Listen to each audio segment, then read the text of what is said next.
Then Elisha said, Hear ye the word of the Lord. Thus saith the Lord, Tomorrow about this time shall a measure of fine flour be sold for a shekel, and 2 measures of barley for a shekel, in the gate of Samaria. Then a lord on whose hand the king leaned answered the man of God, and said, Behold, if the Lord would make windows in heaven, might this thing be? And he said, Behold, thou shalt see it with thine eyes, but shalt not eat thereof. And there were 4 leprous men at the entering in of the gate, and they said one to another, Why sit we here until we die? If we say, We will enter into the city, then the famine is in the city, and we shall die there, and if we sit still here, we die also. Now therefore come, and let us fall unto the host of the Syrians. If they save us alive, we shall live, and if they kill us, we shall but die. And they rose up in the twilight, to go unto the camp of the Syrians, and when they were come to the uttermost part of the camp of Syria, behold, there was no man there. For the Lord had made the host of the Syrians to hear a noise of chariots, and a noise of horses, even the noise of a great host, and they said one to another, Lo, the king of Israel hath hired against us the kings of the Hittites, and the kings of the Egyptians, to come upon us. Wherefore they arose and fled in the twilight, and left their tents, and their horses, and their asses, even the camp as it was, and fled for their life.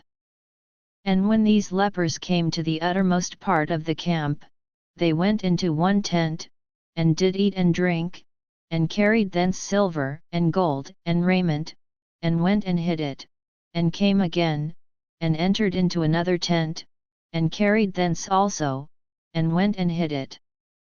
Then they said one to another, We do not well, this day is a day of good tidings, and we hold our peace.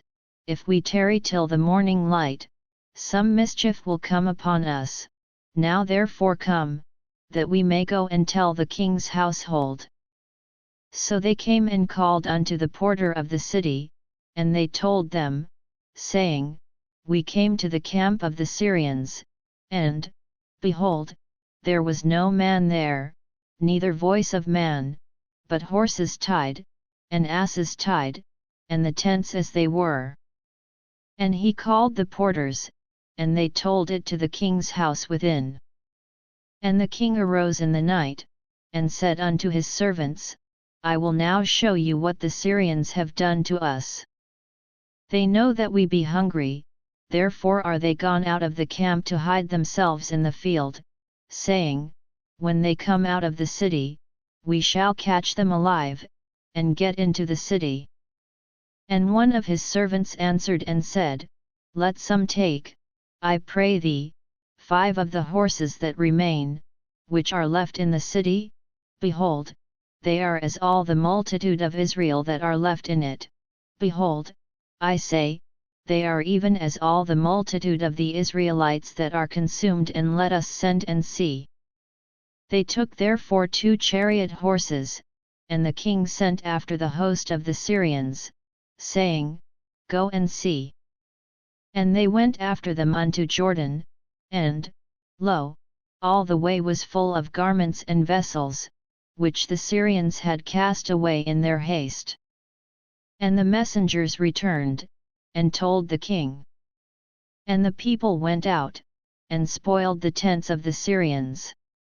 So a measure of fine flour was sold for a shekel, and 2 measures of barley for a shekel, according to the word of the Lord. And the king appointed the Lord on whose hand he leaned to have the charge of the gate, and the people trode upon him in the gate, and he died, as the man of God had said, who spake when the king came down to him.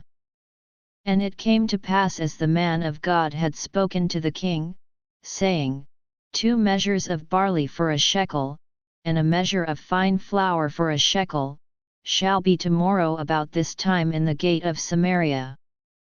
And that Lord answered the man of God, and said, Now, Behold, if the Lord should make windows in heaven, might such a thing be? And he said, Behold, thou shalt see it with thine eyes, but shalt not eat thereof. And so it fell out unto him, for the people trode upon him in the gate, and he died.